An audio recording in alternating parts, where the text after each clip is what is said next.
చెలి మనసే శివధనుసైనది తొలి చూపుల వశమైనది వలపు స్వయంవరమైనప్పుడు గెలువనిది ఏది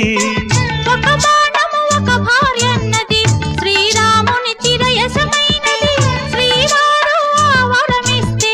సిరులన్నీ నావి తొలి చుక్కవు నీవే చుక్కానివి నీవే తుదిదాకా నీవే మరు జన్మకు నీవే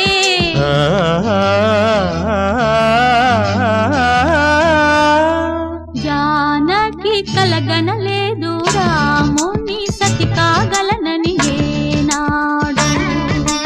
రాముడు అనుకోలేదు జానకి పతి కాగలనని ఆనాడు